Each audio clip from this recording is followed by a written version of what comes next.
E aí, pessoal do YouTube, sejam bem-vindos a mais um vídeo nesse canalesco enxadrístico. E no dia de hoje, seguimos com a cobertura sensacional do Continental das Américas, esse torneio que tá pegando fogo, onde a gente tem aqui alguns brasileiros representando o nosso país. E só para que vocês entendam como funciona o Continental das Américas e o objetivo desse torneio, o Continental das Américas, pessoal, ele tá liberando 8 vagas para a Copa do Mundo de Xadrez, que é um torneio internacional muito importante. E a Copa do Mundo de Xadrez libera então 2 vagas para o torneio de candidatos, que vocês já sabem, é aquele torneio que caso tu ganhe ele, então tu conquista a possibilidade de disputar o título mundial contra o atual campeão mundial. Então, no caso aqui da América Latina, tudo começa pelo Continental das Américas, tá? E temos 3 brasileiros no momento representando o nosso país. Nós tínhamos 4, tá? Mas o Metsuba, ele acabou sendo eliminado da competição no dia de ontem. E só para que vocês entendam como funciona o formato do Continental das Américas, basicamente foram criados 8 grupos, tá? E dentro de cada grupo nós temos 15 jogadores. Então cada grupo é uma copa, totalmente independente um grupo do outro. Então no grupo 1 tem 15 jogadores e basicamente esses jogadores vão se eliminando na copa e o campeão do grupo, o campeão da copa no grupo, ele conquista a vaga para ir para a Copa do Mundo. Então, como são 8 grupos, tem 8 vagas. Então, o campeão de cada grupo vai para a Copa do Mundo. No grupo 4, tá? Nós tínhamos participando o Metsubo. No dia de ontem ele acabou sendo eliminado nas quartas de final para o grande mestre Soares Ortiz. Então o Metsubo acabou saindo do evento, né? Mas seguimos ainda com 3 brasileiros jogando. Então de momento nós temos aqui no grupo 5 o Darcy Lima, que ontem passou também pelas quartas de final, já chegou na semifinal e hoje ele vai enfrentar o Ponza Pérez, tá? Um grande mestre argentino de 2,554, uma pedreira pelo caminho. No grupo 8, nós temos um representante brasileiro que é o grande mestre Fir, que também passou ontem pelas quartas de final, então ele já tá na semifinal, e hoje ele vai jogar contra o grande mestre chileno Pablo Salinas, então uma pedreira pelo caminho também, e o Fir segue jogando firme, né? E no grupo 6, nós temos o grande mestre Krikor, que é a partida justamente que a gente vai ver hoje. O Krikor ontem, ele enfrentou o De La Morte, e o Krikor no dia anterior, ele tinha ganho a partida do De La Morte, então ele tava com um ponto na frente, joga hoje nessa partida que a gente vai ver somente pelo empate, porém, contudo e entretanto, o IEM argentino De La Morte, ele é um jogador muito agressivo, vai jogar com as peças brancas aqui, e vamos ver como é que o Krikor enfrentou o De La Morte rumo à semifinal do Continental. Será que ele conseguiu chegar? Será que não conseguiu? Bom, vamos descobrir juntos. Então, sem mais delongas, vamos direto a essa partidástica de xadrez agora. Brasil, Brasil, Brasil, trrr, levanta a taça, grita, vamos, Cricão, comigo, Brasil, Brasil, Brasil. Então, pessoal, aqui estamos nós, e de brancas estava o mestre internacional De La Morte contra o grande mestre Krikor, que joga aqui pelo empate, e vamos ver como que foi essa luta, que é o que o xadrez é. Bom, o IEM argentino começou a partida aqui com E4, ele é um jogador mais dinâmico, mais tático, e joga aqui só pela vitória, então vai provavelmente tentar algum tipo de desequilíbrio já na abertura, né? O Krikor jogou aqui com E5, a partida seguiu com cavalo em F3, cavalo C6, bispo em B5, e nessa posição o Krikor não jogou aqui a Ruy Lopes, tá? Ele jogou aqui a Berlim com cavalo em F6, que já toca rápido aqui o peão de E4 das brancas, cavalo C3 foi jogado, agora tá virando meio que uma abertura dos 4 cavalos, e nessa posição a partida segue então com cavalo em D4, jogado pelo Krikor, que já é um lance um pouquinho mais ousado, mas de uma maneira geral busca algumas simplificações para o meio jogo, tá? Então a proposta da troca dos cavalos, tá tocando também aqui o bispo. Nessa posição as brancas jogaram aqui com o bispo em C4, bispo C5 jogado pelo Krikor, desenvolvendo, e cavalo por E5, que começa já a entrar em uma certa bagunça do meio jogo, que é um dos objetivos do argentino, né? Que joga somente pela vitória nessa partida. O Krikor jogou aqui com dama em E7, tocando o cavalo. Então nessa posição cavalo D3 foi jogado, toca aqui o bispo, e D5 é o lance mais forte nessa posição.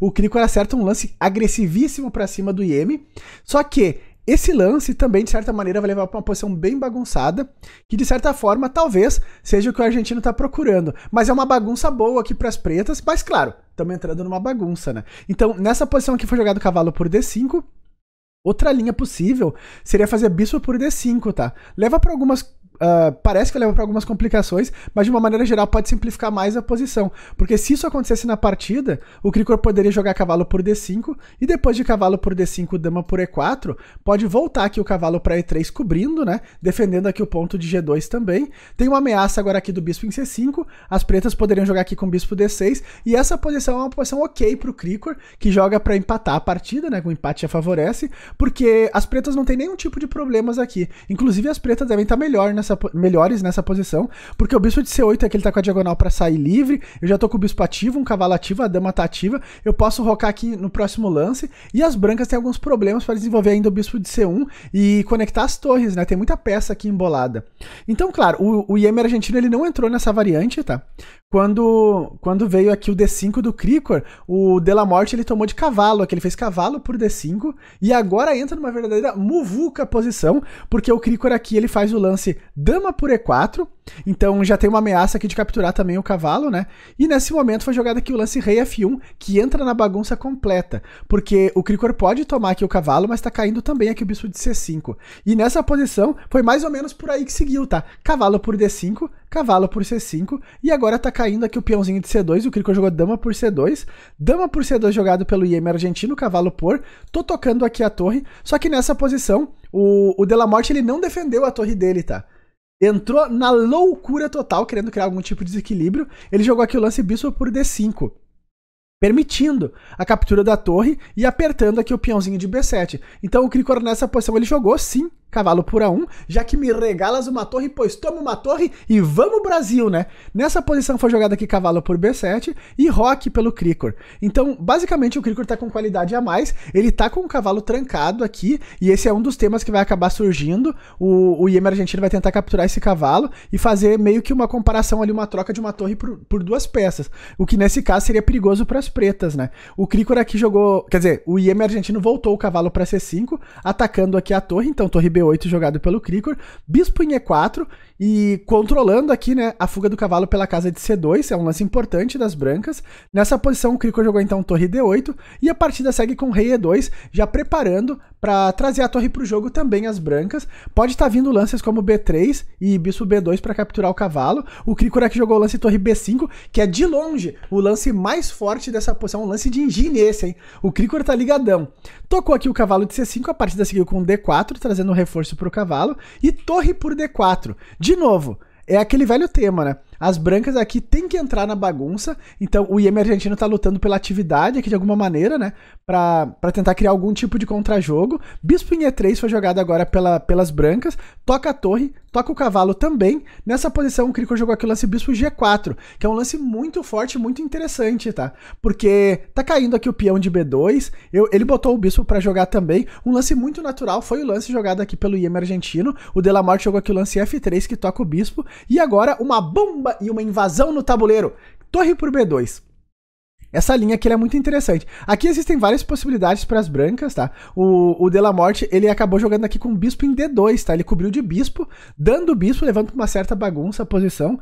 Outra ideia é que se ele simplesmente fugisse de rei, por exemplo, jogasse um lance como rei E1, então o Krikor poderia jogar aqui o lance bombástico e devastador, que seria a torre por E4. Esse aqui é um lance muito forte, e caso capture de cavalo, então tá vindo a ideia aqui de jogar, pode jogar com torre B1, e observem que tá caindo aqui a torre em A1. Tá, então existem lances mais fortes também, mas esse torre B1 aqui já é um lance bem desagradável para as brancas, já tá ganha a posição. Então o De La Morte ele não quis entrar nessa variante e ele jogou aqui o lance bispo em D2, ofertando o bispo. Então o Krikor capturou esse bispo de torre, tá? O rei salta para casa de E3, torre por G2 foi jogado e basicamente as brancas têm a possibilidade de tomar o bispo de G4 ou também o cavalo. Nessa posição veio a captura aqui do bispo de G4 e o Krikor seguiu jogando aqui defendendo o cavalo dele para não entregar a peça inteira. Jogou com o cavalo C2. Observem que a torre do Krikor está ameaçada aqui em G2. A partida segue então com o lance rei F4, cheque com torre F2, rei G3 e tem que ter alguns cuidados aqui, porque observem só. A torre está ameaçada e também existe uma ameaça de duplo aqui, atacando as duas torres. O cavalo também aqui está interrompendo o contato das duas torres do Krikor, né? Então, depois do lance rei G3, o Krikor jogou aqui torre D2. E nessa posição, o Iemer argentino se deu conta que aqui não dava mais. E ele abandonou essa partida. Bom, Basicamente, a vantagem das pretas nessa posição aqui é de 6 pontos, tá? As pretas estão muito melhores. O Krikor aqui tem vantagem de peões. Basicamente, ele tem qualidade a mais também. Tem 2 torres na 7ª, que estão devastando ali a posição das brancas. Logo em seguida, ele tá tirando o cavalo e tá desmoronando todos os peões aqui. O cavalo aqui também tá num posto avançado, tá um pouquinho solto. E o IEM argentino abandonou. E sim, o Krikor, então, ele tá na semifinal do Continental, no grupo 6, e agora o Krikor vai pegar uma pedreira também pelo caminho, tá? Ele passou pelo De La Morte, e o Krikor agora vai enfrentar o grande mestre cubano, o Duane Martinez. Então, no dia de hoje, a gente vai fazer a cobertura ao vivo do Continental, tá? Logo após o Chess Tour, que a gente vai cobrir ao vivo também, a gente vai cobrir o Continental na torcida pelos brasileiros, pelo Darcy, pelo Fir e pelo Krikor, que estão na semifinal desse torneio importante, cada um no seu grupo, lutando pela vaga para a Copa do Mundo. E um detalhe, pessoal, deixa eu mostrar aqui a precisão da partida do Krikor. Então, olhem aí a precisão, pessoal. O Krikor teve 98,8 de precisão contra o IEM argentino, que acabou tendo 82,3, arriscou um pouco mais, né? E foi uma partida razoavelmente curta, de 24 lances, e tamo lá, na semifinal, então, do Continental, buscando a vaga para a Copa do Mundo. Hoje, então, seguimos na torcida pelos nossos brasileiros. Se tu gostou desse vídeo, não esquece daquele likezão aí embaixo, e... Brasil, Brasil, Brasil! Até os próximos vídeos, valeu!